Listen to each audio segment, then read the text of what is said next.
বাংলাদেশের সম্প্রীতির সমাবেশেও বিদ্বেষের বিষ। চট্টগ্রামে ইউনূস সরকার আয়োজিত সম্প্রীতির সমাবেশে হেনস্থার অভিযোগ। চট্টগ্রাম বিশ্ববিদ্যালয়ের অধ্যাপক ও সাধুদের অপদস্থ করার অভিযোগ। আমন্ত্রণ জানিয়েও সম্প্রীতি সমাবেশে ঢুকতে না দেওয়ার অভিযোগ। কড়া বিবৃতি দিয়ে নিন্দা বাংলাদেশ সম্মিলিত সনাতনী জাগরণ জোটের। রবিবার চট্টগ্রামে নাগরিক সমাজের ব্যানারে সম্প্রীতি সমাবেশে আয়োজন করেছিল প্রশাসন। জেলা প্রশাসনের আমন্ত্রণে 5 জন সাধুকে নিয়ে সমাবেশে গেছিলেন চট্টগ্রাম বিশ্ববিদ্যালয়ের অধ্যাপক কুশল বরণ চক্রবর্তী। তাদের সমাবেশের গেট থেকে ফিরিয়ে দেন নিজেদের সরকারি কর্তা বলে দাবি করা কয়েকজন ব্যক্তি। সন্ন্যাসীর গ্রেপ্তারি, সনাতনীদের মিথ্যে মামলায় ফাঁসানোর পরও সমাবেশে যাওয়ার সিদ্ধান্ত নেওয়া হয়েছিল।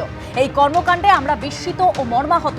প্রশাসন মুখে সাম্যের কথা বললেও সংখ্যালঘুদের তারা কি দৃষ্টিতে দেখেন এই ঘটনা চোখে আঙুল দিয়ে দেখিয়ে দিল।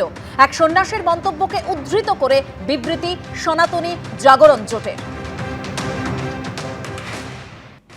এই আমি সহ আমার সাথেই যোগাযোগ করেছে এবং প্রশাসনের যে আর 5 জন সাধু নিয়ে আমরা যাই।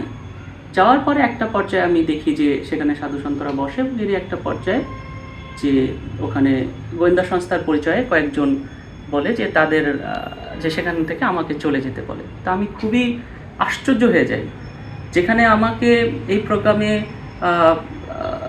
প্রশাসন থেকে নিমন্ত্রণ করা হয়েছে, এমনকি দুপুরে যখন আমি আসতে দেরি করছি তখনও বারবার ফোন দেওয়া হচ্ছে।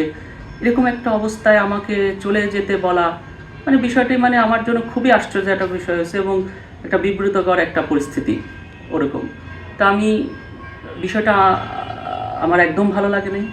তো আমি জানতে চাইলাম এবং বুঝলাম যে প্রশাসনদের কেউ হয়তো তাদের বলেছে বা তাদের করাচ্ছে, এবং জানতে পারলাম যে এই পুরো আয়োজনের কোনো একটা স্টেক হোল্ডার বা কেউ হয়তো কারো হয়তো আমাদের প্রতি নেতিবাচক ধারণা আছে, তারাই সেই বিষয়গুলো বলছে। তো বিষয়টা আমি জানি না যে কী বিষয়গুলো তারা আমাদের সাথে খোলাখুলি আলোচনা করতে পারেন, কিন্তু সেটা না করে এইভাবে যে ট্যাগিংয়ের রাজনীতি, যে এরে ওরে ট্যাগ দেওয়া, যে এ অমুক তে তমুক, এই যে আয়োজনটা কি ছিল যে সবাই একসাথে বসে আমরা সম্প্রীতির কথা বলে এবং কিভাবে আমরা এই কাজগুলো করতে পারি। এভাবে প্যারালালভাবে যদি আমাদের যদি এভাবে দূরত্ব বাড়তে থাকে বা বাড়ানো হয়, এটা কি ভালো? কারোর জন্য ভালো না। আমি এখান থেকে শুভময়দার কাছে যাব। শুভময়দা, যা পরিস্থিতি বাংলাদেশে একের পর এক হিন্দুদের ওপর আক্রমণ চলছে, কিছুদিন আগেও আমরা দেখলাম একজন শিক্ষককে রীতিমতো জোর করে পদত্যাগ করতে একেবারে বাধ্য করা হয়েছে। এবার চট্টগ্রাম বিশ্ববিদ্যালয়ের অধ্যাপক এবং সাধুদের অপদস্থ করার অভিযোগ সামনে আসছে। আর এই পরিস্থিতিতে আমরা জানি যে এপার থেকে বিভিন্ন ধর্মের ধর্মগুরুরা তারা সিদ্ধান্ত নিয়েছেন যে সর্বধর্ম সমন্বয়ের বার্তা নিয়ে ওপারে যাবেন।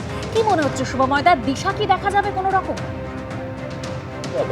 বাংলাদেশের অবস্থা শুভময়দা, বাংলাদেশের যে দিশাটা দেখা যাচ্ছে সেটা একই সঙ্গে ধর্মীয় মৌলবাদ এবং রাজনৈতিক মৌলবাদের দিশা, এবং সরকারটি খুব সুবিধে চলছে না, কারণ তাদের মধ্যে কোনো কোঅর্ডিনেশন নেই, যে কারণে এই ঘটনাগুলি ঘটছে। কারণ যেটি আপনারা শুনলেন যে তাকে ফোন করা হচ্ছে, দুপুরবেলা আসতে বলা হচ্ছে, তারপর তাকে ঢুকতে দেওয়া হচ্ছে না, অপদস্থ করা হচ্ছে।